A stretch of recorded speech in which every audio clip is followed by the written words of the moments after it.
Unidos por la memoria. Por un día, por unas horas, la metrópolis de la Argentina cambia de fisonomía. No es otro feriado, no es otro día no laborable. Tiene una mística especial. Una especial calma parece adueñarse del ambiente. Hay poco enojo en la calle, menos bocinazos, apretujes y puteadas en el subte, peleas sin sentido y el ritmo frenético al que nos acostumbra la ciudad de la furia. Casi como si a aquellos que no son parte, que no estuvieron, que no van a esa procesión por la memoria colectiva, también les llegara el aura desde la Plaza de Mayo. El próximo 30 de abril se cumplirán en nuestro país 40 años de la lucha de las madres de Plaza de Mayo, las locas de la plaza, que supieron de rondas a metros de la Casa del Horror, de peregrinar juzgados, hospitales, cárceles, comisarías, tribunales nacionales e internacionales en busca de la verdad. Venga un sentido homenaje a todas ellas y un lamento desde aquí por los cruces poco afortunados entre Eve de Bonafini y Estela de Carlotto, dos mujeres a las que admiramos, y un cruce que solo alimenta la miseria y el veneno maldito de los que desprestigian y subestiman esta fecha y esta lucha. El Día Nacional de la Memoria, la Verdad y la Justicia no se movió finalmente y volvió a ser federal, muy federal, en un país donde muy pocas cosas lo son. Hubo actos en la ciudad de Mar del Plata, en Córdoba, en Santa Fe, en Salta, Jujuy, Catamarca, Santiago del Estero, Río Negro y La Rioja, entre otras. En Santiago del Estero, por ejemplo, los poderes ejecutivo, judicial y legislativo local firmaron un acta de acuerdo en la que se comprometen a defender la institucionalidad democrática y las políticas de derechos humanos logradas y conquistadas en los 33 años desde la recuperación de la democracia. Parece poco, pero no lo es. Es cierto que el epicentro de la noticia y la cobertura nuevamente estuvo en la ciudad de Buenos Aires y en la Plaza de Mayo. Ya ni siquiera se aventuró, en un marzo plagado de movilizaciones, a tirar un número. Casi como si se diera por sobreentendido que la multitud es una condición de esa movilización. Se leyó un documento que afirmaba que este año, además, venimos a denunciar los enormes retrocesos en materia de derechos humanos que sufre nuestro pueblo, la miseria planificada, la persecución política, la represión y el encarcelamiento de militantes, la pérdida de la soberanía política y económica, represión, violencia institucional, baja de edad de imputabilidad, violencia de género y desprotección de las mujeres por desfinanciamiento de áreas del Estado, Malvinas, entre otros, fueron algunos de los temas popurrí que aglutinó el documento del acto. También hubo mención a la condena de Marcos Levín de la Veloz del Norte y la sentencia por los crímenes de La Perla en Córdoba durante el último año. Hubo tiempo también, como hace varios años se estila ya, para las gestualidades de la política. Las del peronismo en unidad, la de la Cámpora en una gigantesca marcha que arrancó en el predio de la Exesma y muchas otras. Fueron varias, por cierto. Máximo Kirchner, dirigente que más de una vez hemos criticado en este espacio, se despachó con un mensaje muy sensato. No pensemos en reconstruir lo que fueron estos últimos 12 años. Pensemos en una propuesta que debe ser en base a esos 12 años y al espíritu que viene de hace muchos años ya en la Argentina. Usted se preguntará del otro lado qué pasó con el gobierno.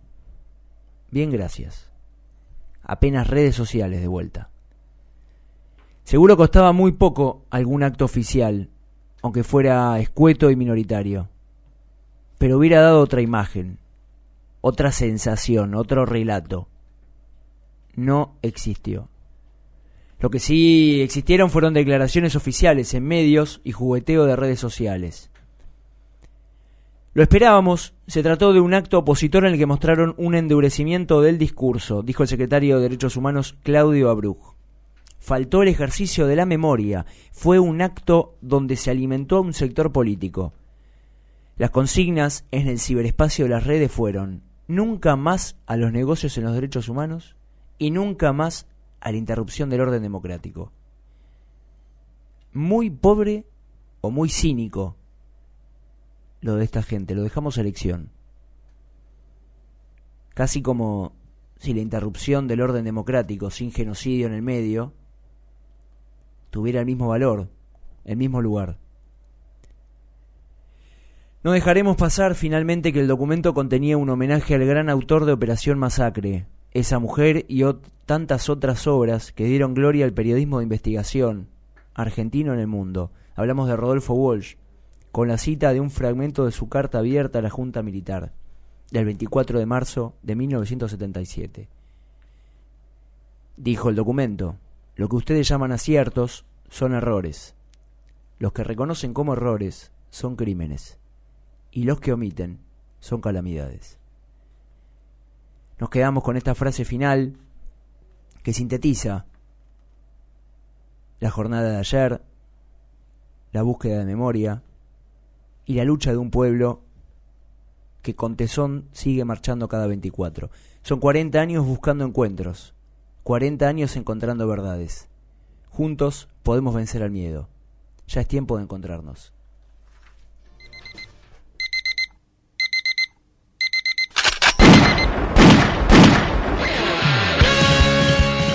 Somos un grupo de aficionados a la radio. Es decir, estamos también aprendiendo sobre la marcha. Pero podemos parecer grandes profesionales. Perdón, me salté una hoja, qué horror. Este año tendremos grandes objetivos en marcha. Crear argentinos y argentinas que sean capaces de vivir en la incertidumbre y disfrutarla. Y una marea de información por delante. Uy, viste lo que hace el agua a veces. Si ya no hay luz, qué ironía sería mi guía en esta oscuridad. Y aunque a veces no sepamos bien qué responder, Te lo debo porque no estoy en el tema. Y vamos a ver si es fuerte este amor. el optimismo va a ser lo último que perdamos. Por ley somos todos felices. Incorregibles. La tercera y clarísima. Es el momento en el cual aparece la luz del túnel. Una vez, otra vez, es posible, yo me equivoqué, pero tu mano no soltaría en el vacío. Buenos días a todos, señores. Sábado 25 de marzo, las 9:39 AM, y arranca una nueva emisión de Incorregibles en este nuevo horario especial de las 9:30 de la mañana en este día sábado. Cada vez más temprano. Cada vez más temprano. Segunda transmisión del 2017. Aquí estamos. Mi nombre es Rodrigo Franco y paso a presentar al cuarteto de los notables, los intocables. Estaba pensando en el adjetivo de los que... ¿Cómo se llaman? Los buenos muchachos, ¿no? Los que cenan en el restaurante de La Raya. Los buenos muchachos. A mi izquierda, Axel Cherem. ¿Cómo le va? ¿Cómo le va, Rodrigo? Buenos días a todos. Buenas madrugadas para algunos que no están acostumbrados a este horario. 40 años de la desaparición del compañero Rodolfo Walsh. Más que nunca este programa que milita la comunicación alternativa, la comunicación comunitaria. Así que bueno, sentido homenaje y muy buena editorial. Así que bueno, preparado para un día a pura información. El turco Yamil Salum, ¿cómo le va? ¿Cómo andan todos ahí acá en la mesa, ahí los que nos están escuchando? Hay que tener en cuenta, ¿no? Como dijo Axel, estos 40 años que se cumplen, ¿no? Una fecha muy significativa, sobre todo para acá en este espacio de medio de comunicación alternativo, ¿no? Ignacio Suárez, retornando a Incorregibles. ¿Cómo anda? Vuelvo y soy millones. No, la representación federal del programa, el hombre de Paraná, entre cuatro porteños. Hablando de federalismo también. El hombre sin heces. El hombre sin heces también, sí, más conocido como. Sí, me gusta el horario, pero vengo a criticar que ahora no vamos a poder tomar más birra, eso ya a las 9:10 de la mañana me parece que no. Usted lo puede elegir, es un programa con todas las libertades, el código de disciplina está abierto, digamos, ¿no? Buenos días a todos y gracias por la bienvenida, ¿no? Carlos Capazo, el refuerzo estrella de Incorregibles. Muy buenos días a todos y a todas. Sí, me quedaba escuchando la carta de Rodolfo Walsh que leías en la introducción y dije, bueno, qué similitudes con hoy. La verdad que después de una movilización de ayer, 41 años del golpe de Estado y 40 años de la desaparición de Rodolfo Walsh, se va un marzo de la hostia. De la hostia. Tremendo. Florencia Carballo en los controles, siempre en la operación. Y bueno, nada, reflexionando un poquito en el inicio de esta mañana sobre lo que dejó la movilización de ayer. Nuestro hashtag, antes de que me olvide, por el día de hoy en homenaje a Rodolfo.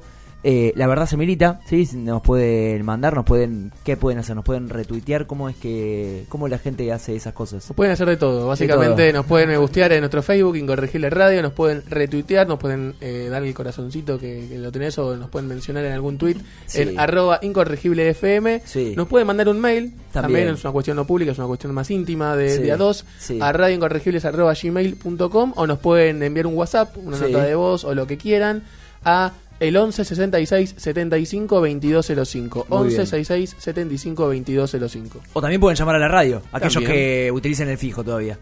Exactamente, pueden llamarnos al 4932 1870.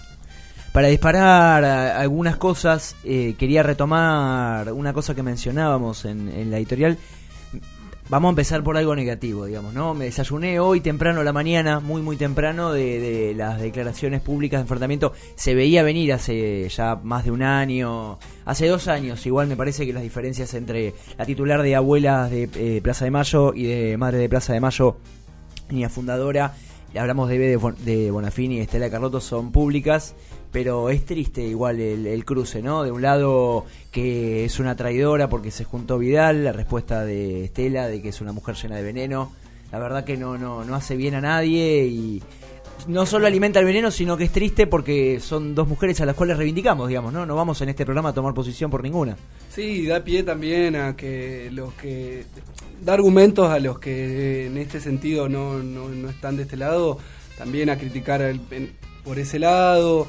Yo creo que Cristina también en su momento era la que aunaba o jugaba ahí medio de 5 repartiendo e intentando juntarlas a las dos, teniéndole a las dos siempre o al lado de ella o en el palco o ahí en la primera fila siempre que había actos, y ahora que Cristina no está ahí terciando, me parece que sí.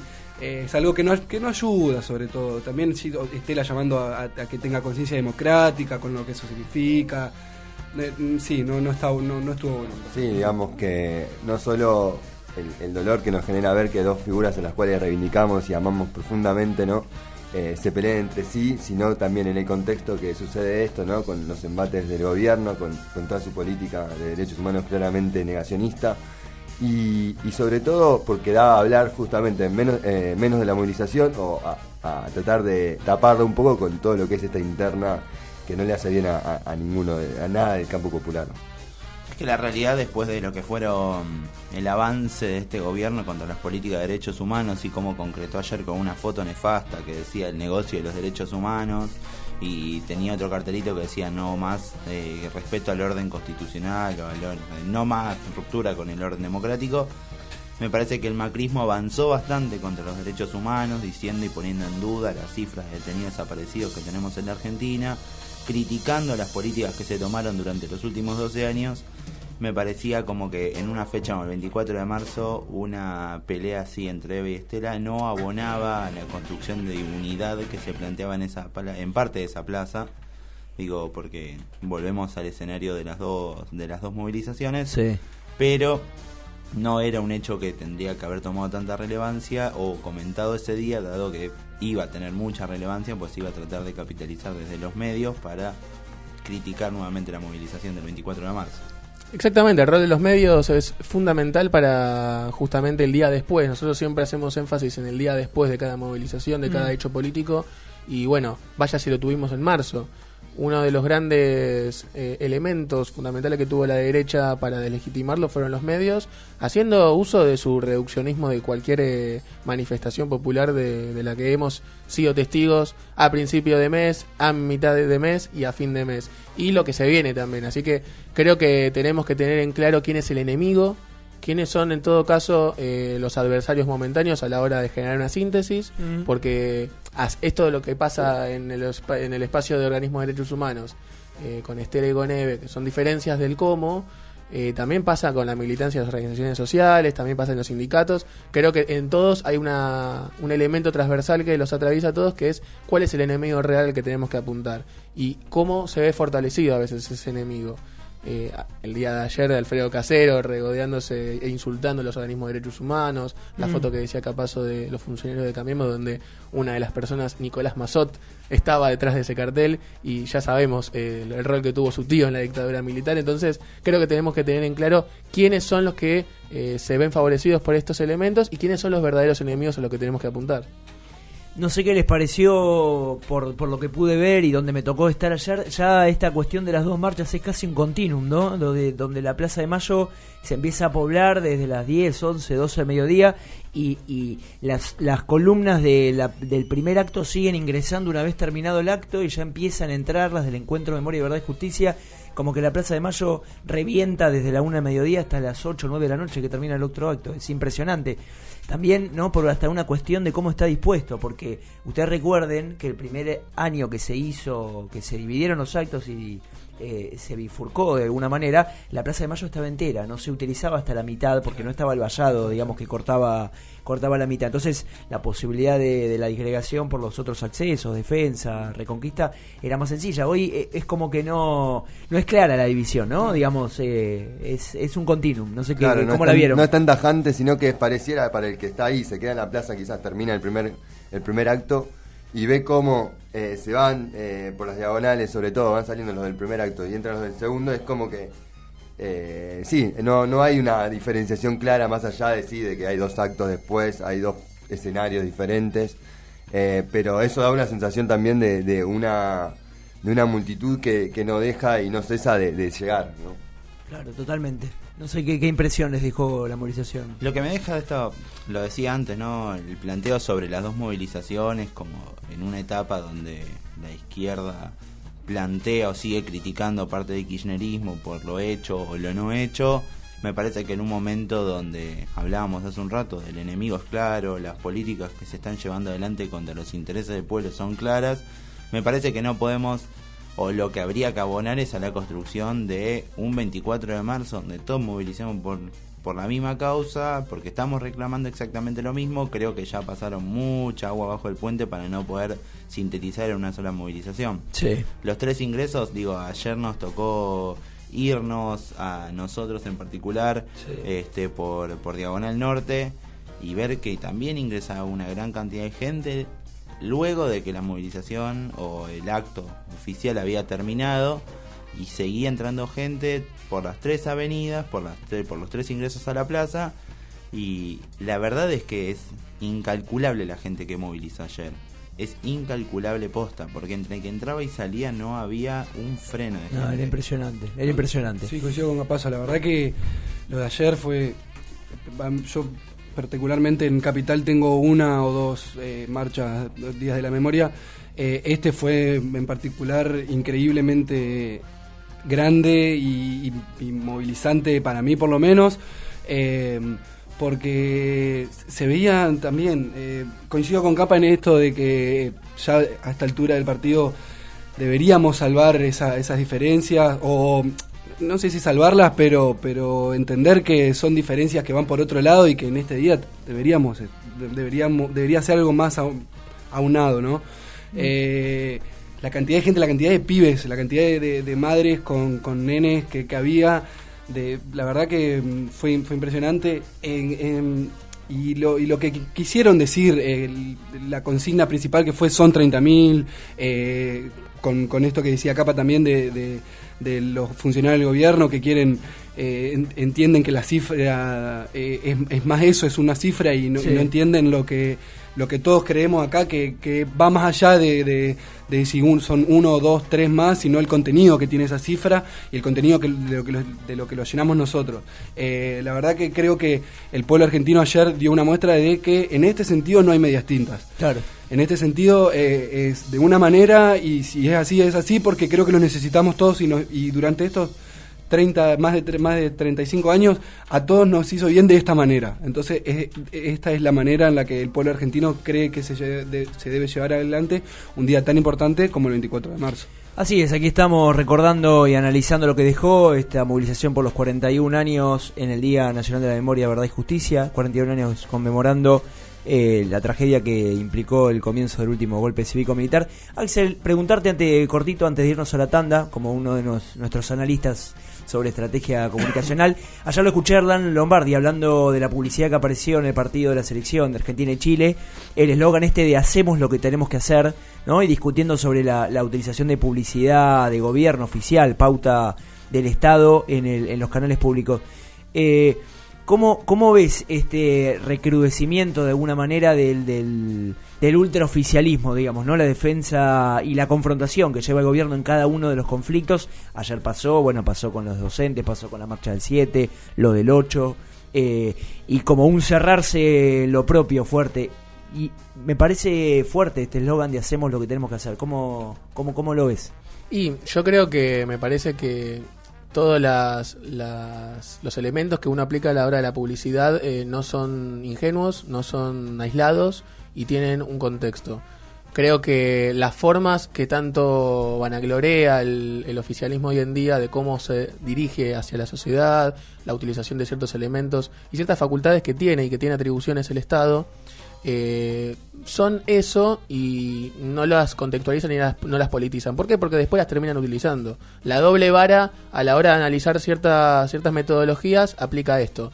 Y la publicidad, la pauta oficial en el fútbol, en la transmisión del fútbol, no es ajeno a esto. Ellos criticaron cuando eran oposición, hoy en día lo defienden cuando son oficialismo y lo aplican. ¿Cuál es la diferencia? Antes el Estado informaba a sus habitantes sobre las obras que se estaban haciendo en el entretiempo de un partido importante o cualquier partido de fútbol. Ahora lo que van a hacer es pagarle a Fox y Turner para transmitir su publicidad. Esa es la única diferencia. Ahora la gestión en privado, ahora el Estado le paga a un privado para informar sobre lo que hacen. Clarísimo, 9:53 de la mañana, hora de irnos a escuchar un poquitito de música. Estás arrancando, te estás levantando con Incorregibles, amaneciendo en este sábado con toda la dificultad que implica amanecer antes de las 10 de la mañana, salvo para los que están laburando. Eso honramos lo a los diciendo para la gente que nos escucha o para nosotros. No, veo gente muy despierta acá circulando el mate, veo gente muy lúcida. Vamos a escuchar un poquito de música, Indultados de Capanga, y cuando volvamos te vamos a contar qué tiene el programa súper cargado de hoy.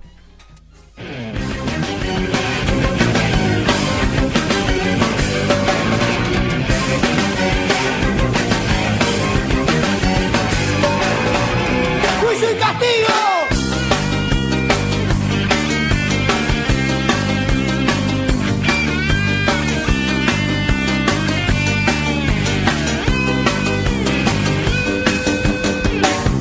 ¿Dónde está Videla? ¿Dónde está Menéndez? ¿Dónde está Macera? ¿Dónde está Galtieri y la justicia? Porque Caribe, los que mataron y torturaron. ¿Dónde está Steve? Yo qué sé. ¿Dónde está Camps? Yo no sé. ¿Dónde está Viola? Yo qué sé. ¿Y dónde Suárez Mason? Y la conducta, mafia corrupta, con un indulto, que es un insulto. Indultado, caminan por la calle. Condenado, caminan por la calle. Asesino, caminan por la calle. Torturadores, todos caminan por la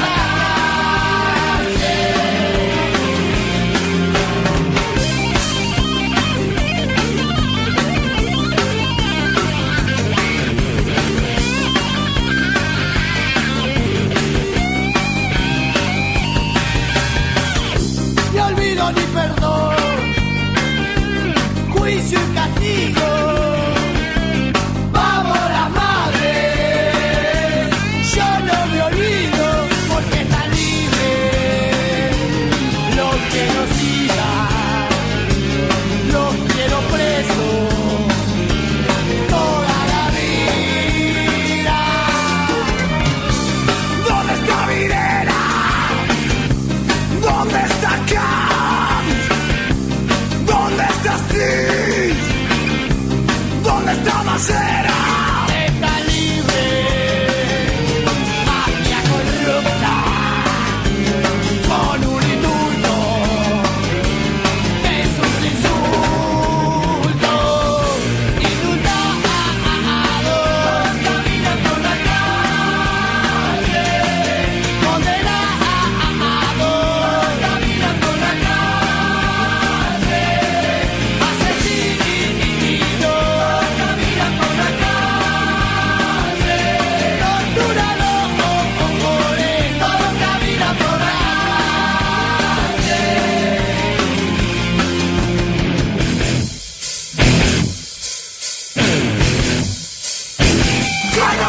Incorregibles.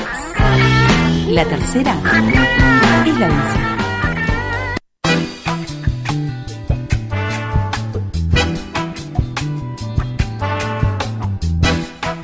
Volviendo, segundo bloque de Incorregibles, sábado 25 de marzo, día del cumpleaños del Racing Club de Avellaneda, señores. Felicitaciones feliz cumpleaños. Felicidades, felicitaciones y feliz cumpleaños para todos. Feliz cumpleaños para Axel, que está afuera ahora. Exactamente, para todos los adherentes de esta hermosa pasión. Seguimos aquí en la FMW 88.1 en Incorregibles. Me parece que Capanga, y en esa versión tan fuerte, es un poquito complicado. drástico para el sábado a la mañana, Me resulta un poquito potente. A mí me ayuda, yo soy partidario de que de esos temas para la mañana a mí me ayudan a despertarme, la verdad. Voy a la facultad caminando a esta hora, yo curso 10 de la mañana y Sí. me ayudan ese tipo de temas. No Capanga específicamente, pero ese tipo de temas. El mono de Capanga sigo escucha de Incorregibles. Sí, Bien. asiduo. Perfecto, muy bien. No, quería comprobarlo nada más. Bueno, nos empezamos a meter de lleno y de fondo con el programa de hoy. Tenemos una montaña, una tonelada, un vagón interminable de temas para agotar hasta las 11 de la mañana, contarte, informarte, discutir, pensar y todos los verbos posibles que pueden entrar en esta cuestión. Uno de los temas que nos compete en el día de hoy es pensar un poquito la cuestión y el panorama económico. Vamos a tener en un rato a nuestro columnista en su primera aparición del año 2017, Ernesto Matos. Pero me contabas, Nacho, en la tanda, cómo viene el conflicto que ha sacudido un poquito, algunos sectores de la industria, lo que tiene que ver con Sancor, ¿no? Uno de los más golpeados que fueron el tema de lechería, los tambos, mucho cierre de tambos durante el año pasado y el principio de este año. Sí, nos desayunamos, me desayuné hoy con una noticia para los que están comiendo acá la factura, yo le diría que le dejen un rato. Porque Sancor va a reestructurar toda su plantilla y va a cesantear a más del 25% de sus empleados. Sí. Esto va a impactar en más de 30 puntos geográficos de todo el país. Lo avisó así el gobierno de Santa Fe, que advirtió que Sancor no solo que va a cesantear a más del 25%, sino que va a despedir más de 1.000 trabajadores en todo el país, ya que va a tener que achicar su plantilla, porque la plantilla que hoy en día tiene Sancor es para la producción de más de 5 millones de litros y hoy está produciendo 1,6 millones de litros nada más. Así que va a ser un gran golpe a la producción nacional, sobre todo claramente a Sancor, que hace varios años, hace más de una década que viene con problemas de administración. Sí, pero en 2002-2003 lo salvaron. Sí, fue Chávez, si no recuerdo mal. Pero en este último año y medio se ha recrudecido en gran parte la crisis de la compañía. Cabrera, el ministro de producción, ahora estoy buscando, tuvo unas palabras, culpó a los empleados de la crisis de Sancor por sus altos salarios. Eso fue la única palabra oficial que yo por lo menos vi de todo este conflicto hasta ahora. Muy bien, vamos a presentar entonces a nuestro columnista en economía que ya nos está escuchando. Investigador del Centro Cultural de la Cooperación y de la Universidad de Buenos Aires. Docente de Economía e Historia Económica Social y General. Y por supuesto, nuestro incorregible en economía.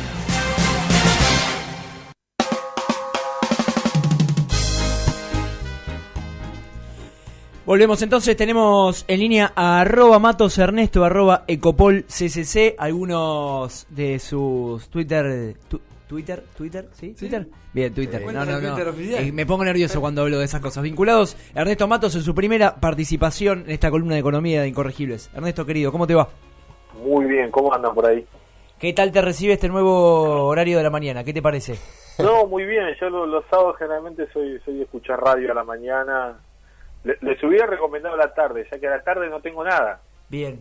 Pero bueno, ya arrancaron a la mañana, parece muy bien. Ya arrancamos. No, es una cosa que deberíamos consultar previamente, digamos, ¿no? Los columnistas que son parte del programa también, es una cuestión del problema. Por la información. Problemas con la grilla también. ¿Estás dando clases sábado a la mañana también?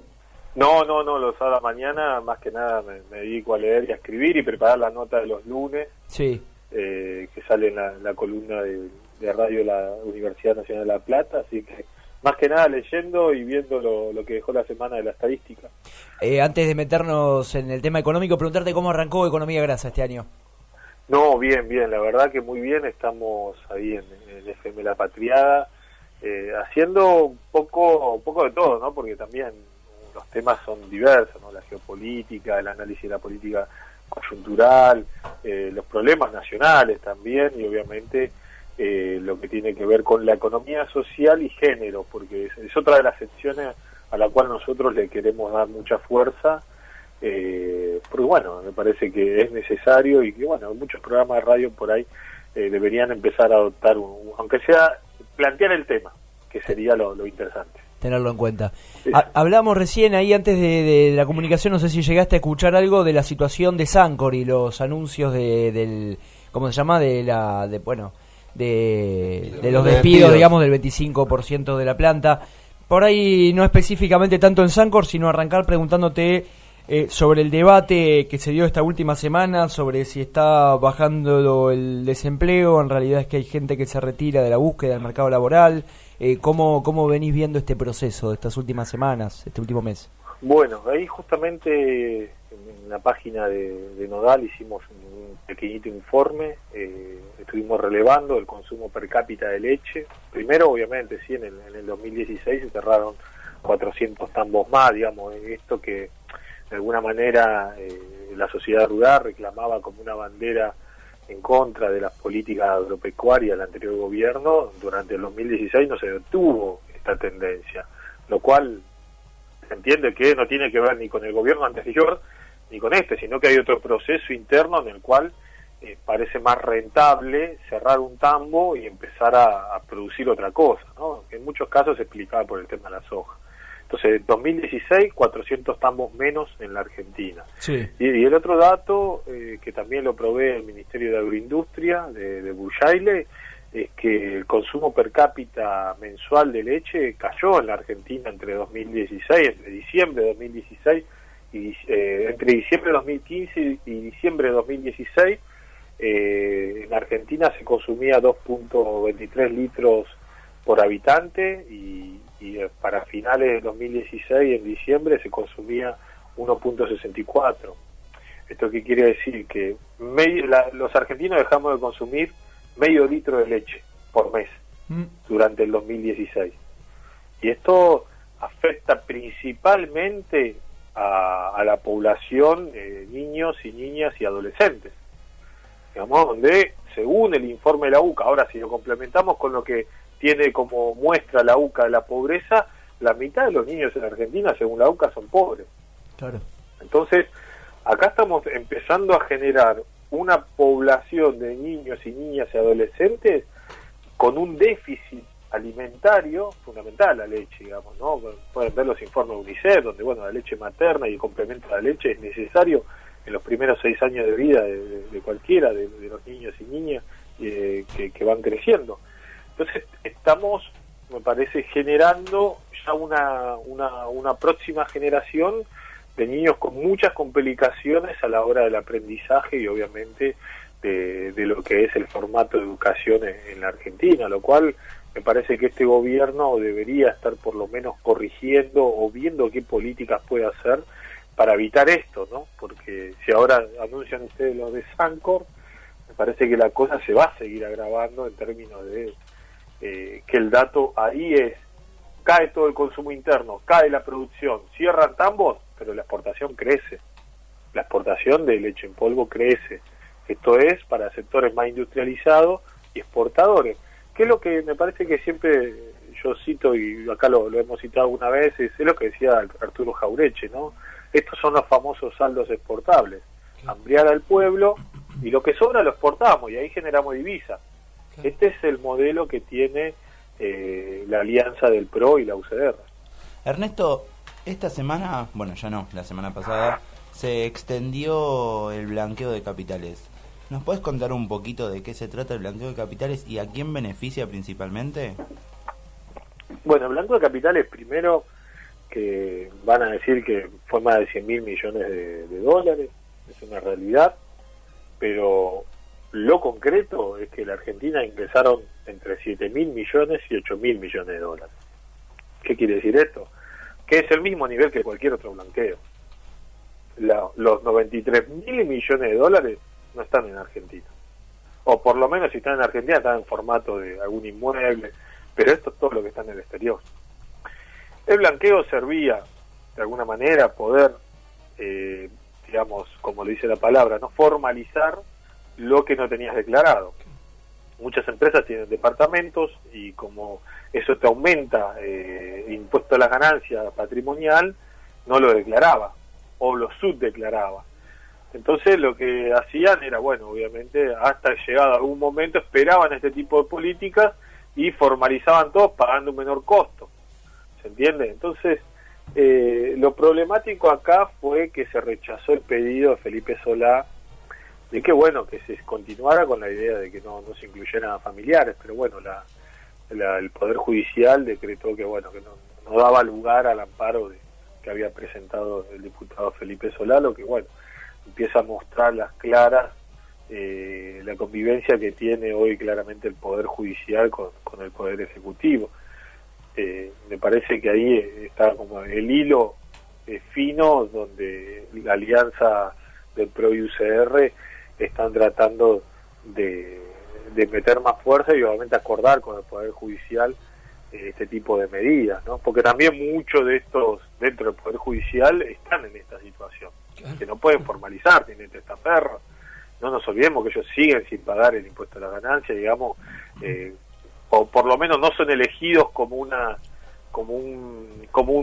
factor de poder más, digamos, ¿no? El Ejecutivo lo hace, el Congreso lo hace, el Poder Judicial no lo hace, y encima no todos, sino que a partir de ahora empezarán a pagar impuestos a la ganancia. Entonces ahí todavía un plano igualitario que no se logró con la justicia. Hola, ¿qué tal, Ernesto? Te voy a cambiar un poco el tema. Quería saber qué pensás sobre la paritaria que se cerró esta semana en empleados de comercio, sobre el 20%, si puede ser una punta de lanza para empezar a cerrar otras paritarias, y etcétera. El problema está ahí, bueno, retomando la primera pregunta, es que si continúa los niveles de desempleo y desaliento que está ocurriendo hoy en la Argentina, el sindicato no tiene poder de convocatoria o poder, digamos, como para poder hacer sentir que todavía se tiene, de alguna forma, la presión para doblegar estas políticas. Lo vimos con el paro que ocurrió en la puerta del INDEC, bueno, en Diagonal Sur, donde, bueno, se discutió mucho. Sí, sí. El paro, digamos, esto que es claro, el paro se hace en Plaza de Mayo, no se hace... Bueno, y me parece que esa discusión plantea un poco dentro del espectro del sindicalismo, algo que ya se venía reclamando hace rato. Yo quiero dejarlo claro, ¿no? Los dirigentes sindicales, los principales, que vivan con el sueldo de un trabajador de 5.000 pesos, no quiero caer en esta cuestión de gane lo mismo que un docente, ¿no? Pero digo, cuando piden paciencia, no le pueden pedir paciencia a un trabajador en este gobierno actual, como está planteada la situación, que espere más. Si estuviéramos en otro gobierno de características más vinculadas a las mayorías, y por ahí uno podría comprenderse, ¿no? Podría comprender la situación, pero en estos momentos, con estas medidas que se están tomando, que apuntan directamente, lo vemos en Triaca, digamos, ya creo que uno ve el ministro de Trabajo que como dijo Bullrich, de alguna manera, ellos son recursos personales, digamos, ¿no? Para las empresas, para las grandes empresas. Y obviamente la desocupación, en este caso, con acuerdos tan bajos paritarios, lo único que hace es condicionar primero la cantidad de plata que necesitaría para comprar esa leche de litro, la cantidad de plata que necesita para comprar la verdura y la cantidad de plata que necesita para comprar distintas carnes. El consumo de carne en Argentina en el 2016 también cayó entre un 6 y un 8%, y ahí creció la exportación también de carne. O sea, estamos en un momento donde los sindicatos que cierre por debajo del 20 no va a poder recuperar ni siquiera lo que ya perdió el año pasado, y este es el peligro que me parece los dirigentes sindicales tendrían que evaluar con más tiempo, ya que piden paciencia de seguir peleando, que por lo menos una paritaria llegue a ser del 25, como para por lo menos empatarle el año pasado, y bueno, me parece que este año también la paritaria va a perder puntos porcentuales frente a la inflación. Ya estamos en el 35, o sea, estamos en un nivel, bajó del 42 al 35, y estamos febrero y bueno, marzo próximo a cerrar, y que si no baja de 35 todo el año va a estar por lo menos de mínimo en 30. Clarísimo, totalmente. Ernest, ¿algún chivo para pasar? ¿Alguna actividad en la que estés participando o algo siempre en este espacio final para comentar? A mí me encanta, me gusta tratar de difundir también estas cosas. No, bueno, el lunes seguimos con el programa, estamos ahí con una nueva sección que es sobre la ciudad principalmente, estamos mirando los números de la ciudad, nos interesa mucho continuar viendo cómo está el presupuesto, porque si ustedes acceden van a ver que es inentendible. Pero bueno, por suerte un grupo de compañeros se prestó al análisis, y me parece que va a dar que hablar de acá lo que sigue. Y bueno, nada, después ya inician las clases, así que no sé si voy a dar tanta charla, pero sí voy a tener que ir a por lo menos a dar clases, que bueno, que es lo que a uno lo mantiene por ahora en esta pelea. Exactamente, y es una de las cosas que más importantes son. Muchísimas gracias, Erne, por esta primera columna del 2017. Estaremos más que pronto, más temprano que tarde, de vuelta en contacto. Te mando un abrazo grande. Un saludo a todos, hasta luego, compañero. Hasta luego. Pasaba ahí @Matos Ernesto, @Ecopol CCC. Ernesto Matos, director de investigaciones de economía del Centro Cultural de la Cooperación, docente investigador y por sobre todas las cosas, columnista de Incorregibles. Vamos a una tandita corta y ya volvemos.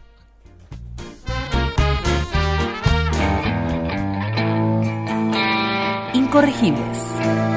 La tercera es la del cine.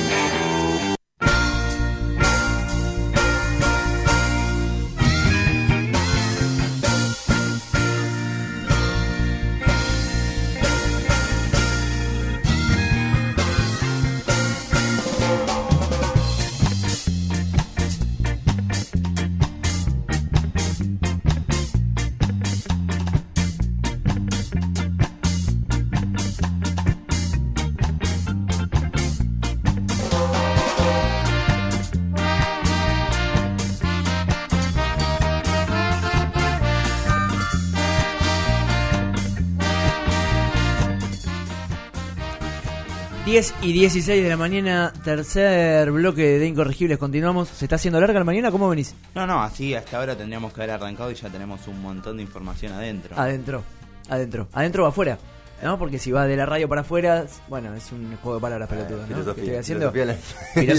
Filosofía barata y zapato de goma, diría Gran Charlie García. Me parece que está consumiendo mucho dulce de leche. Bien, puede ser, está medio cargada esas facturas.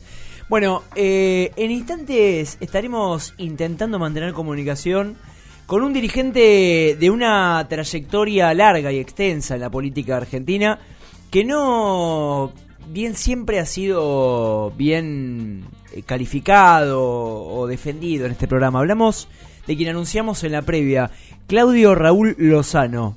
Nacido en 1956, economista, político y exdiputado nacional por la Ciudad de Buenos Aires, ¿no? Exactamente, es una figura, un dirigente histórico de la política, un economista también, coordinador del Instituto de Pensamiento de Políticas Públicas, así que tiene también un análisis muy centrado de lo que es un tema discutido, el tema de la obra pública, el tema de la economía. Fue fundador o cofundador de ANUSATE, lo que originó luego la Asociación de Trabajadores del Estado, de la CTA, de la Central de Trabajadores Argentinos en el 91, diputado por la Ciudad de Buenos Aires, en 2007 diputado nacional por Buenos Aires para Todos, obtuvo el 17% de los votos, fue electo presidente del Congreso Partidario de Unidad Popular, en 2011 volvió a ser candidato y terminó su mandato en el año 2015, ¿no? Finalmente, bueno, sigue siendo parte de Unidad Popular. Ayer estuvo en la plaza y es parte, digamos, del elenco de opositores, digamos, que empiezan a discutir de alguna manera su nuevo rol ante esta etapa, lejos ya digo, hace un año y medio, ¿no?, que terminó el gobierno de Cristina, pero en una nueva etapa que repregunta e interpela de dónde posicionarse, cómo pararse, pero con una claridad abrumadora de opositores a Macri que se miran y diciendo, pero nosotros estábamos enfrente, estábamos enfrentados, ahora nos vemos desde otro lugar. Complejo, ¿no? Sí, así es. Y además, nada, teniendo en cuenta lo que fue la cena del otro día en la Aumento. Ya lo tenemos en línea entonces para saludarlo a Claudio Raúl Lozano. Claudio, te saludamos de acá de Incorregibles, de la FM Boedo 88.1. ¿Cómo te va? Sí, ¿qué tal? ¿Cómo les va? Buen día.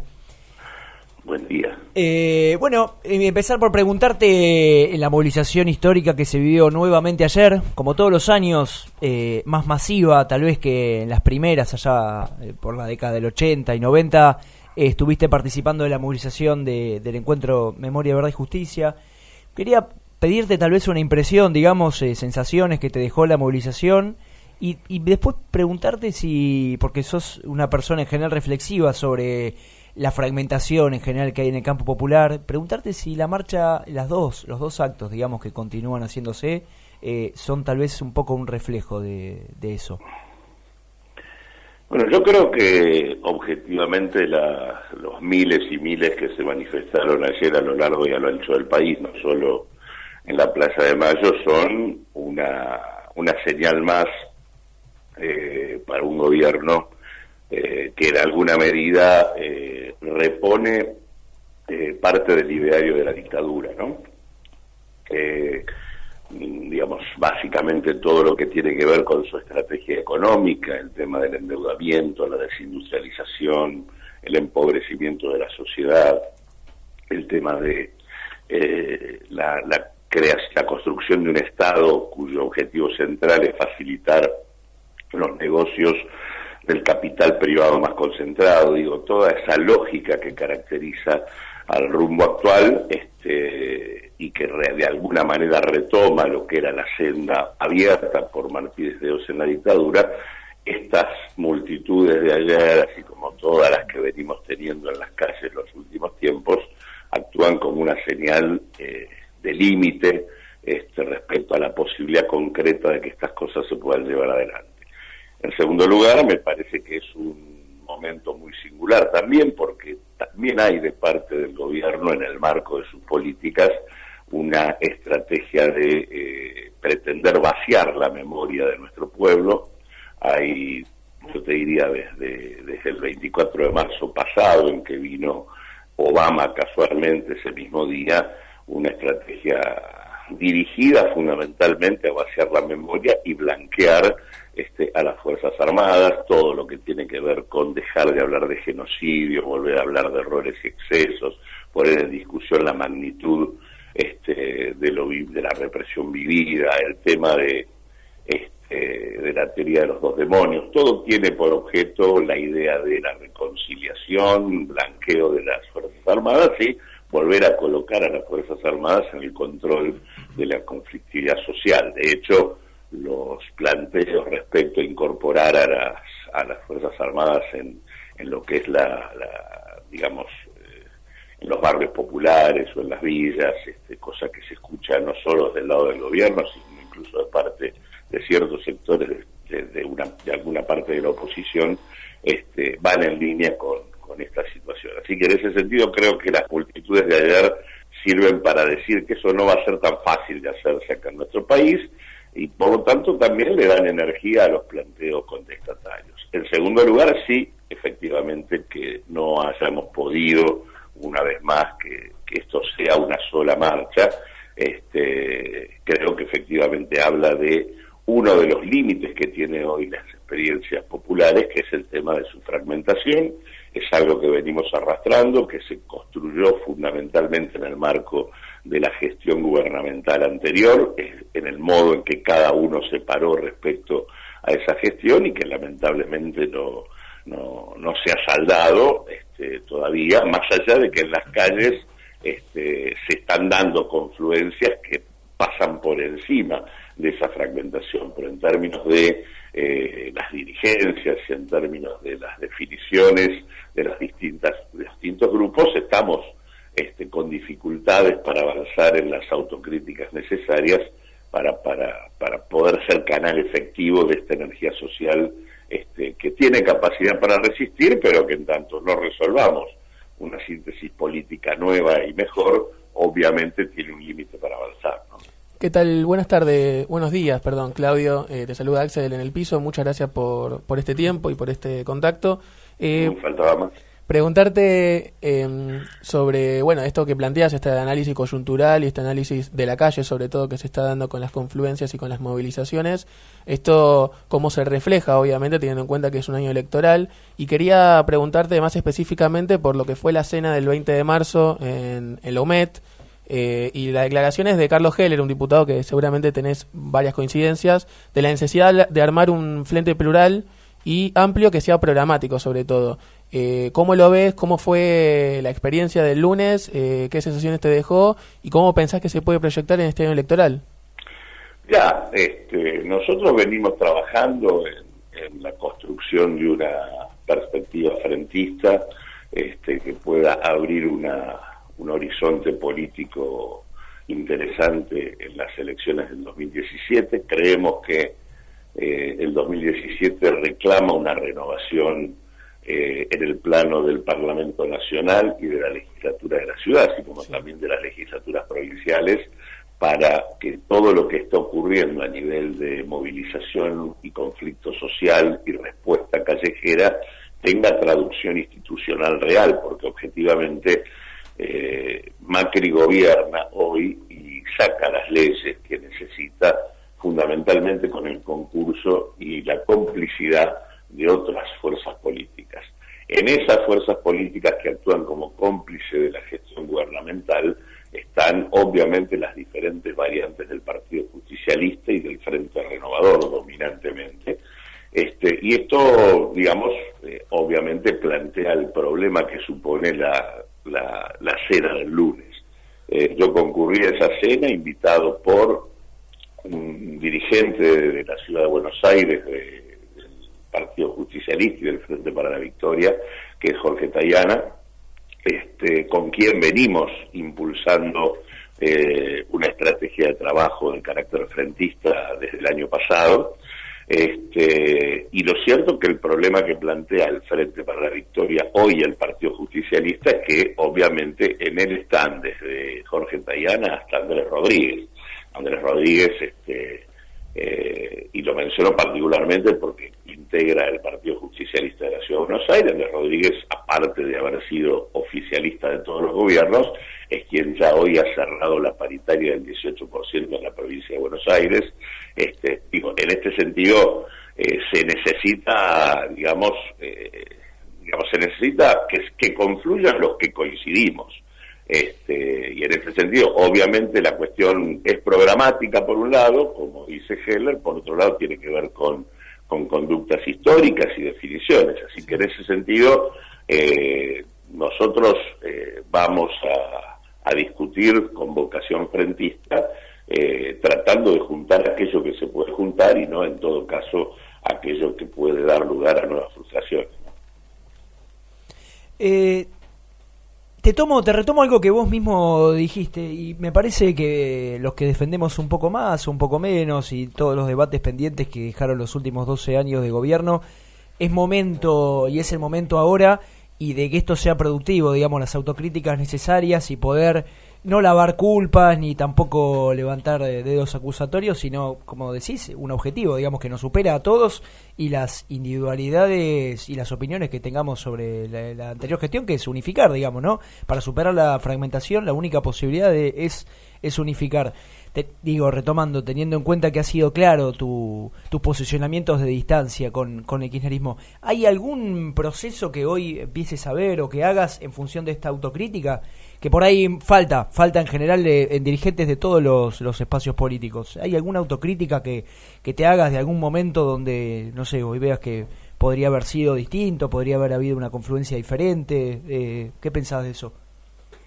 Mira, yo creo que lo que nos faltó a todos los que pensamos parecido y terminamos abrevando en espacios distintos es que no fuimos capaces de tener una estrategia propia, una organización política propia desde la cual discutir con los demás. Por eso mencionaba la heterogeneidad que caracteriza al Frente para la Victoria, donde el núcleo duro del PJ, desde nuestro punto de vista, actúa como un límite muy preciso a cualquier estrategia transformadora, y donde muchos de los sectores que no necesariamente tienen una historia concreta en el Partido Justicialista terminaron confluyendo en esa experiencia sin ser parte de una estrategia propia y de una organización política que defina con autonomía sus definiciones. Yo creo que tanto a los que acompañaron al gobierno anterior, pensando que ese era el camino, como a aquellos que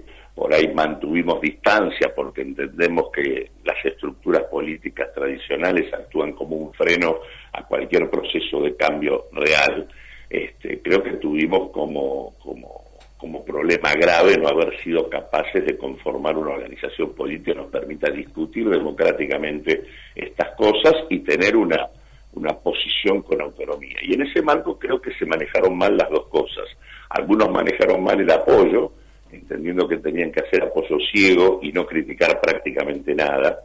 Entonces de repente el tema de la ley de legislación antiterrorista, el tema del proyecto X, el tema de Milani, todas cuestiones que menciono particularmente en relación a la problemática que tiene que ver con el 24 de marzo, por eso señalo estas, digamos, no tuvieron la voz crítica que debieron haber tenido de parte de aquellos que adherían al proyecto en marcha. Y del otro lado, también nosotros manejamos mal, creo, el modo de confrontar con todo eso, y creo que tiene que ver con que a las experiencias y a las estrategias populares les sigue haciendo falta, ese me parece que es el desafío, la construcción de una organización política propia.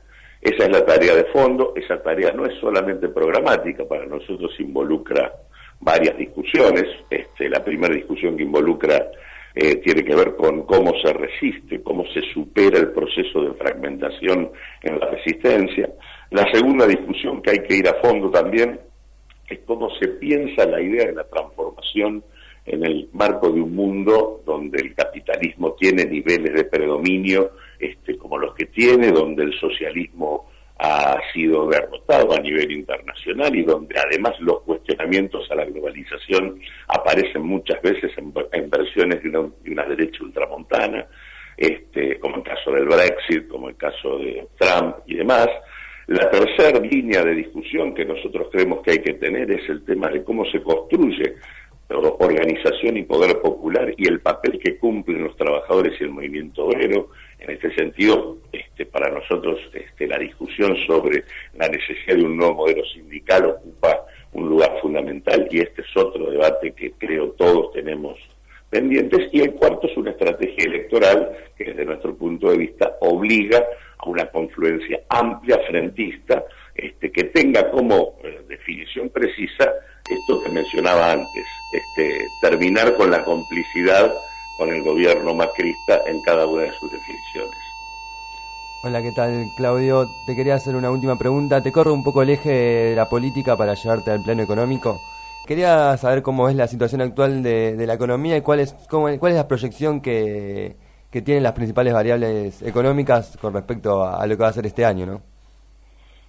Mira, creo que la decisión del gobierno nacional es que no haya una recuperación del salario real y por eso creo que están forzando la discusión política en torno a paritarias con un techo del 18%.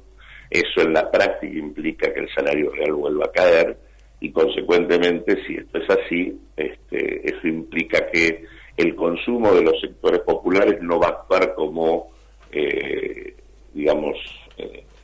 como aliento a la reactivación. En ese marco, la única carta que el gobierno está mostrando para que se recomponga la actividad está asociada fundamentalmente a una mayor magnitud de recursos en obra pública, comparado con prácticamente la nula inversión pública que hubo el año pasado, y por lo tanto están pensando por ende en una recomposición de la actividad muy moderada, muy amarreta, basada en empleo y bajos salarios, por lo tanto con un nivel de desigualdad mayor, y que por cierto va a tener un efecto prácticamente imperceptible posible en materia social. Es decir, nos van a poder decir que la economía subió un poquito, es decir, se recompone respecto a la caída del año pasado, pero en la práctica no se resuelve absolutamente nada. Y eso, digamos, tiene que ver con el maquillaje electoral que están haciendo de cara al 2017, digo. Y luego continúa una estrategia que es una estrategia de mucha confrontación con el conjunto de la sociedad, porque es un enfoque de política económica que tiene en su base la idea de que los costos laborales son el problema principal de la economía argentina, y por lo tanto el tema de bajar salarios y bajar aportes y contribuciones asociadas al financiamiento de los distintos sistemas previsionales, de obra social, de salud y demás, es la clave de toda esta estrategia. Como el grueso de la sociedad depende del salario, esta es una política que confronta directamente con la mayoría de la población, y que por eso de alguna manera tenemos enfrente, digamos, tenemos desde que comenzó un ascenso creciente de la conflictividad. Así que la perspectiva es una pequeña recuperación, bastante amarrete y desigual, para tratar de llegar a la elección con algún tipo de oxígeno, pero socialmente tiene muy poco efecto, y además se basa en lo que menciono, o sea, el salario real cayó durante el 2016 y la hipótesis es que siga cayendo y no se recupere en el 2017. Claudio, te agradecemos mucho el contacto, y como militantes comprometidos de la necesidad de una confluencia, de un frente amplio electoral para derrotar, recordamos que hace 10 años, digamos, ¿no?, ya que tenemos gobierno de la Ciudad Pro, en este caso macrista en la ciudad de Buenos Aires, en 2007 va siendo hora, digamos, de que se llegue a ese momento, así que deseamos la mejor de las suertes para ese proceso que se está abriendo y del que sos partícipe, y te mandamos un abrazo grande. No, el agradecido soy yo, y hasta siempre. Cuando ustedes quieran, seguimos conversando. Muchas gracias. Hasta luego. Claudio Lozano, tómelo, déjelo en sus posiciones políticas, pero la verdad que irrefutable las condiciones que tiene, digamos, ¿no?, como cuadro a la hora de analizar la economía y la situación del país siempre, ¿no?, más allá del posicionamiento que tenga o las críticas que se le pueda hacer. Muy bien, señores, todas las voces todas aquí en Incorregibles, nos vamos a la tanda y volvemos con el último bloque. FM Boedo, inicio de espacio publicitario. Publicitá en FM Boedo, una radio que crece con vos. Planes a la medida de tu empresa y toda la tecnología al alcance de tu mano. ¿Tu negocio está en el barrio? ¿Cómo no está en FM Boedo?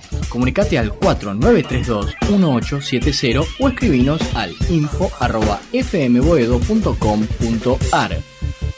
FM Boedo 88.1. Qué miseria, chico. Qué miseria. ¿Sabe lo que tenían para comer? Empanadas. 3. Me partieron el alma. 3 empanadas que le... No todo entra en 140 caracteres, pero igual, seguinos en Twitter, @FMBoedo.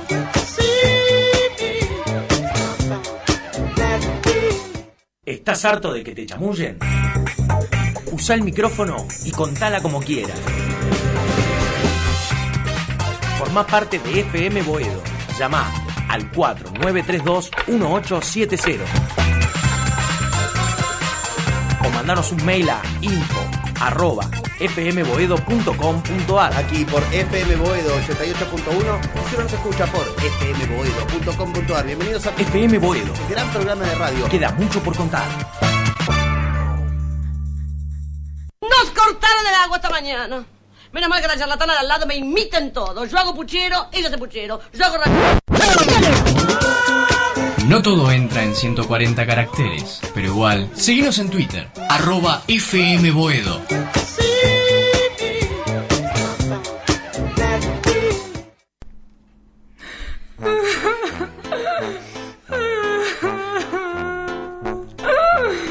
No estás sola en esta vida. No.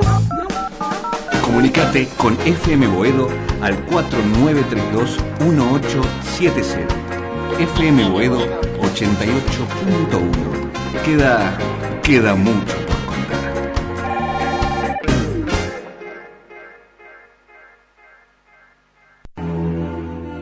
Nosotros y los medios. En vivo, a la 1 de la tarde. Nosotros. A la una De la tarde. Nosotros y los medios. O sea, como que la gente razona con el pito, no razona con la cabeza. O razona con el no pito. O razona con el no pito. Con el no pito.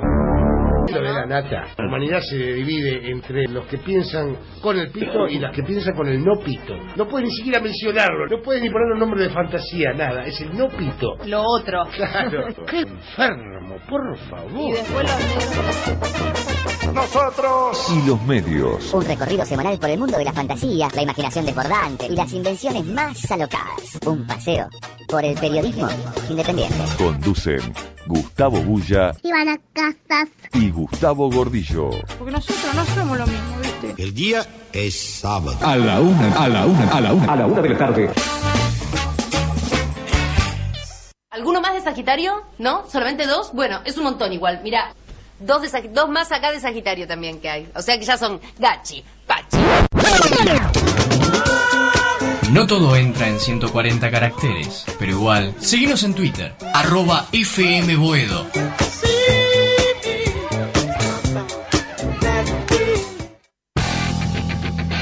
De lunes a viernes, de 15 a 17, salgan al sol. FM Boedo, 88.1. FM Boedo, fin de espacio publicitario. Incorregibles. La tercera es la vencida.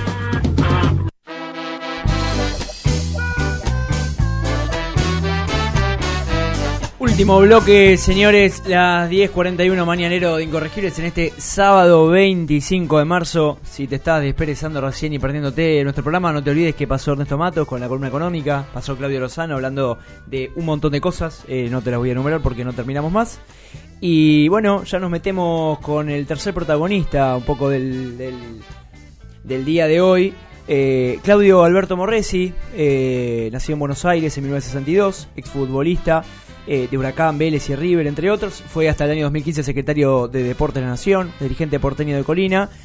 Y es hermano de Norberto, militante de la UES y de una de las ramas de la Juventud Peronista, desaparecido en el año 1976. Hijo de Julio, quien falleció el 1 de marzo del año pasado, uno de los protagonistas de esta historia que se volvió a recordar ayer, y también de un documental, para aquellos que no lo conocen, muy interesante, que es Padres de la Plaza, de Joaquín Daglio, Juan Vitale y Guillermo Moranchel. Es del 2010, dura 1 hora 40 más o menos, y cuenta la historia de algunos de los padres de la plaza, ¿no? En esta nueva forma, digamos, de llamarlos, la historia de Julio Morresi en ese momento. Lo tenemos en línea. Está en línea ya escuchándonos. Claudio Morresi, ¿cómo te va? Te saludamos de acá de Incorregibles. ¿Cómo te va? ¿Qué tal? Muy buenos días, ¿cómo están? Bien, bien, contentos por escucharte. Bueno, en primer lugar, la pregunta que venimos haciéndole a todos esta mañana, pero fundamentalmente a vos, digamos que sos un protagonista más cercano y principal de esta historia. Por un lado es doble la pregunta. Por un lado impresiones, digamos, porque vos sí has sido, tal vez no todos puedan decir lo mismo, pero protagonista de movilizaciones de 24 de marzo que no fueron tan masivas y tan multitudinarias como la de estos últimos años, tal vez un poco más pequeñas, donde la discusión no estaba tan avanzada, tal vez como en estos últimos años más recientes. Y por el otro, que te genera, digamos, la ausencia nuevamente de Macri. El año pasado, en 2016 con Obama, este año se fue a Holanda, y las menciones, digamos, ¿no? de los dirigentes oficialistas sobre la jornada de ayer y sobre toda esta cuestión. Bueno, la primera pregunta de la masividad, evidentemente, es porque nuestro pueblo quiere preservarse. Cuando digo preservarse es ante una escalada no solo de ninguneo, desvalorización y bueno, hasta acciones muy concretas en el tema de derechos humanos, porque bueno, sus financiamientos a diferentes programas, su intención de modificar la fecha histórica, en vez de ser un día de memoria, trasladarlo a un día simple y común. Creo que la preservación de nuestro pueblo tiene que ver con que hay otros también derechos humanos que desde que asumió este gobierno, en base a las mentiras que tradujo en su campaña, están empezando a ser vulnerados, ¿no? Es decir, el derecho al trabajo, el derecho a la salud, a la educación. Entonces la masividad tiene que ver con eso, porque lo lógico es que cuando va pasando el tiempo, los hechos se van desvaneciendo, es decir, las movilizaciones ya no son tan masivas, pero la del día de ayer tuvo que ver sin ningún lugar a duda con esto de preservarnos, ¿no? Es decir, acá estamos, somos los que vamos a defender todo lo que se ha logrado y no vamos a permitir, o por lo menos le vamos a dar la lucha necesaria para que no intenten seguir atentando contra los derechos humanos y sociales. El tema de que Macri no esté, bueno, es lógico, tiene que ver con su ideología. Él fue su grupo económico se benefició muchísimo durante la dictadura. Ahí leí a varios compañeros que tuiteaban que había 7 empresas en el inicio de la dictadura que manejaba el grupo Macri, y al final de la dictadura se transformaron en 47. Evidentemente supieron hacer grandes negocios y bueno,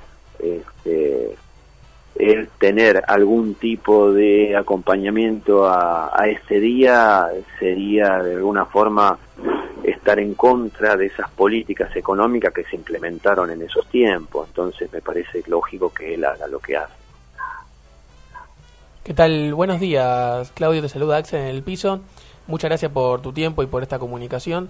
Quería consultarte específicamente, y ya teniendo en cuenta tu pasado como futbolista, como director técnico, y muchas de las cuestiones que tienen que ver en el fútbol y la política a lo largo de la historia en Argentina, ¿cómo ves estas experiencias que se están gestando de futbolistas que se animan a dialogar sobre la política? El año pasado salió una nota sobre Nahuel el Patón Guzmán con Ezequiel Sher, con su visión sobre la política de derechos humanos. Salieron imágenes de unos guantes que iba a utilizar con las madres y abuelas de Plaza de Mayo, con el Nunca Más. ¿Cómo ves esta vinculación de a poco que se va dando sobre ciertos futbolistas y figuras del deporte que se animan a hablar de política, que se animan a dar su opinión, en un contexto donde mayoritariamente el sentido común tiende a despolitizar todo?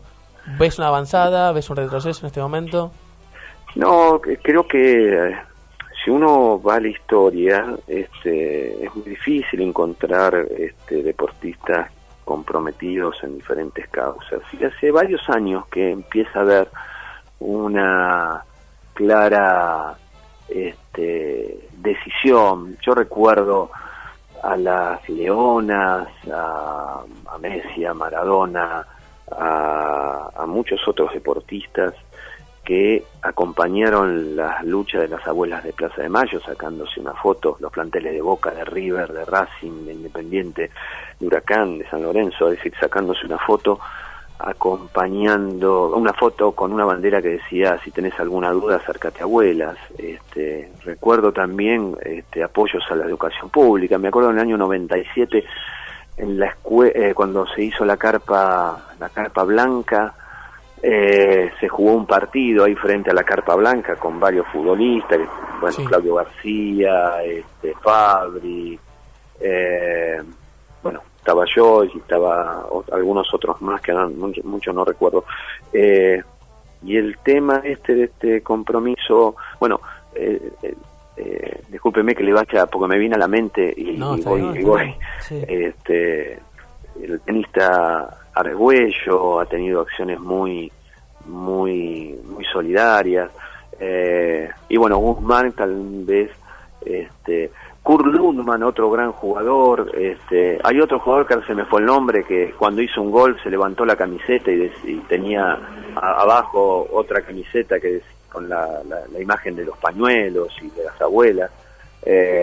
Bueno, hubo ojalá con el transcurso del tiempo haya muchos más, pero ha ido creciendo. Claudio, no todo ha sido en este día que tuvimos de reflexionar por lo de ayer, ha sido saludable o de alguna manera todo tan feliz. Nos desayunamos un poco hoy de las declaraciones y el públicas cruzadas, digamos, este fuego cruzado que hubo entre Estela y Eve en el día de ayer, pero que bueno, tiene un antecedente por ahí como parte y protagonista de esta historia, en familiares, bueno, y conociendo, digamos, un poco más de adentro el mundo de los organismos. ¿Qué te genera? ¿Qué reflexión te genera? No, una situación de tristeza, totalmente desafortunadas, pero bueno, si uno también va a la historia, los organismos siempre han estado trabajando en forma conjunta, menos Eve, menos el organismo de Eve. Eve se abrió en su momento y mantuvo algún tipo de acciones y de políticas que verdaderamente no, por lo menos nosotros entendemos, que no suman, que de alguna manera lastiman y distorsionan la lucha de los derechos humanos, pero nadie, de alguna manera uno tiene un inmenso respeto por Eve, por su dolor, por todo lo que de alguna manera en muchas partes de su accionar acompaña, pero hay otras que terminan siendo muy beneficiosas para a quienes enfrentamos. Entonces termina siendo una herramienta para esos sectores que termina lastimando la lucha que todos llevamos adelante. Claudio, muy buenos días. El lunes se realizó un almuerzo en la UMED con la idea de armar un frente opositor en la ciudad. ¿Algunas reflexiones sobre esa reunión, sobre ese almuerzo? Bueno, esto nace a partir de una reunión previa que tuvo Cristina Kirchner con varios dirigentes de lo que es el espacio del Frente para la Victoria en Capital. Yo represento a Colina en Capital Federal, y donde ella, cuando se le preguntó, ella repitió lo que viene repitiendo, ¿no? Crear un espacio amplio, plural, que enfrente a las políticas neoliberales del macrismo.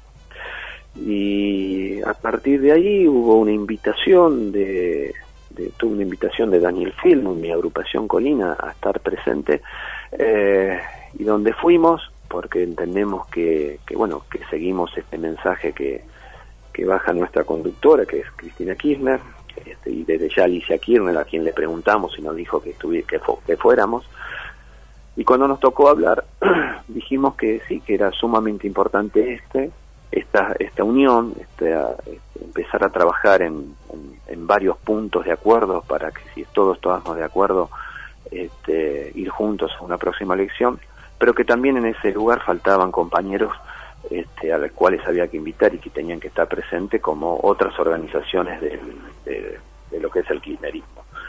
Así que se empezó a caminar ese camino. Ojalá que nos encuentre a todos en octubre enfrentando a estas políticas neoliberales. Sí. Buenos días, Claudio. Ignacio te habla. Yo te quería preguntar, sacándote ahora desde algo más distendido y en carácter de tu pasado como secretario de Deportes también, ¿cómo ves el presente de la Asociación del Fútbol Argentino? ¿Qué te parece esta noticia de que se encontró una unidad dentro de los dirigentes? ¿Te parece bien? ¿Te parece que al no haber una renovación en los dirigentes va a ser más de lo mismo? Me gustaría saber tu opinión con respecto a esto.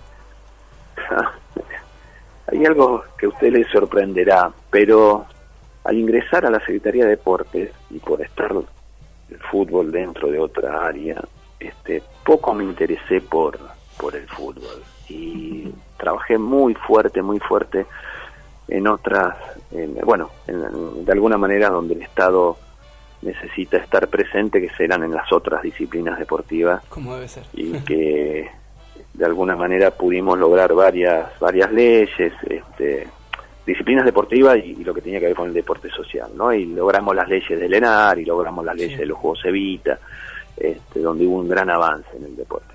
El fútbol no lo seguí y lo único que veo desde afuera pero no con la... pues tal vez ustedes están esperando una respuesta mucho más profunda, y al no seguirlo y no interiorizarme, no se las puedo dar. Pero lo que veo es que evidentemente este gobierno nacional ha querido intervenir porque Mauricio Macri empieza a construir esta campaña presidente de la nación cuando ingresa a Boca Juniors, y empieza a intentar lo que este gobierno intenta con todo, hacer negocios de todo lo que tenga que ver con algo que pueda dejar plata. Entonces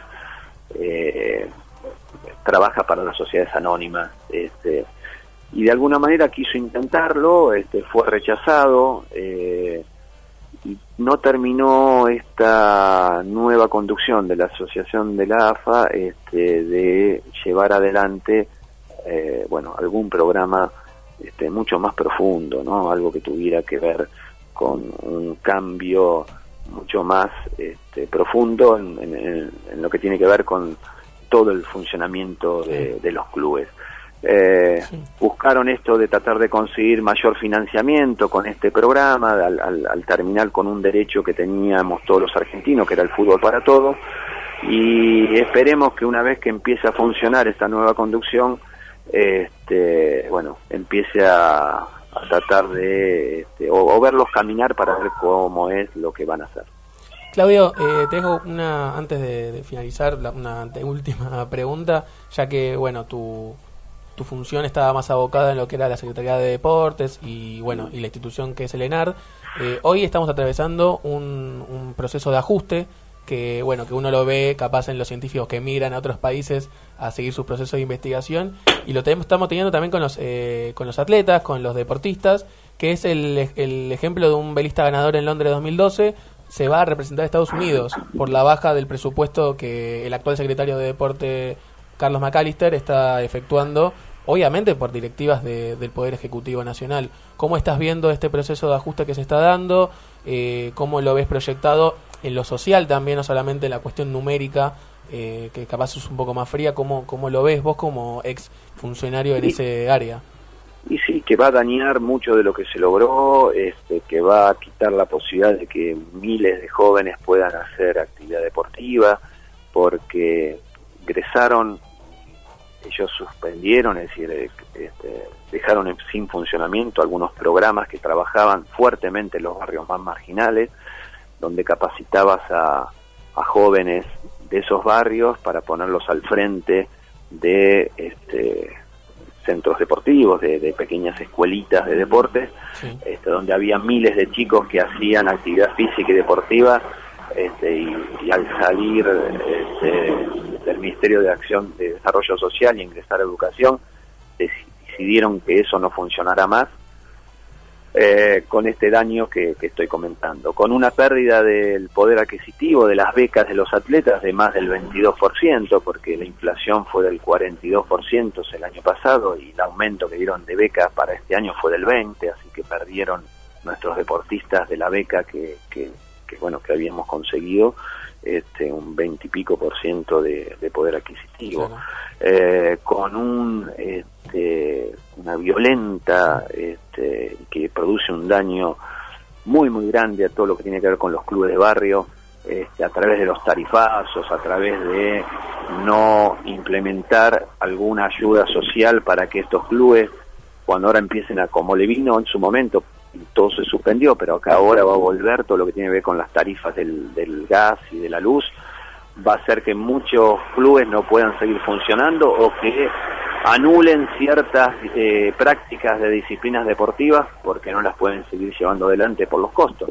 Entonces es un daño muy muy grande que están haciendo, y que le quita el derecho que tiene todo argentino de hacer alguna actividad física o deportiva. Clarísimo. Claudio, te agradecemos muchísimo el contacto, la comunicación, por haber podido haber charlado con nosotros, y te saludamos hasta un nuevo encuentro, una nueva charla. Un abrazo muy grande, Chao. Claudio Alberto Morresi pasaba, protagonista principalísimo de la lucha por los derechos humanos en Argentina. Tenemos algunos saludos ya en el final del programa. Bueno, a la familia Morresi Páez prendida en la escucha del programa, allí en Parque Patricios, un abrazo grande. David Acuña también. Caro Chanurdí, desde el sur, desde los confines de la Argentina, en Tierra del Fuego, nos manda saludos. Y Pablo Goldrin, que se conectó con nosotros en Facebook con una pregunta, Pablo, sobre la pelea y la discusión de Eve y Estela. La verdad que distintos protagonistas del programa, tanto Claudio como, bueno, nosotros desde aquí, desde el piso, reflexionamos un poco eso. Lo único que podemos decir es que nos genera absoluta tristeza. ¿Sí, Nacho? No, saludos de Diamante Entre Ríos también. Diamante Entre Ríos. Sí, 45 un programa federal, impresionante. Siempre. Llegando a toda la Argentina. Saludos a mis tías y a mi madre que están escuchando también. Muy bien, señores, pisando las 11 de la mañana, ¿algún comentario final, reflexión de un programa cargado? Estoy cansado y no hice absolutamente nada. Es por lo de ayer el cansancio. ¿Sí? Sí, un programa lleno de información, con mucho material para elaborar en la semana en todos los ámbitos posibles. Muy bien. Sí. Axel Cherem.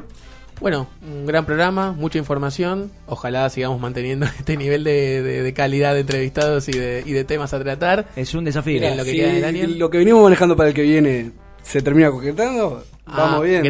Grandes sorpresas para el programa que viene. Por favor, no se despeguen del tercer programa que se viene, el Balotaje de Ecuador. Sí, señor, Balotaje de Ecuador. Este ha sido el último programa de marzo. Yamil Salum, ¿lo saludamos? ¿Se va bien? Flor Carballo, que está un poco más despierta que el sábado pasado, ¿no? Sí, es un café, ¿no? Que se tomó. El café. Ese café. Señores, ha sido todo. Nos vamos 11 de la mañana en punto. Momento de entregar el piso. Continúen prendidos a esta radio, la 88.1 y toda su programación el sábado y en la semana. Que tengan un buen sábado y un buen fin de semana. Chau. FM Boedo. Inicio de espacio publicitario.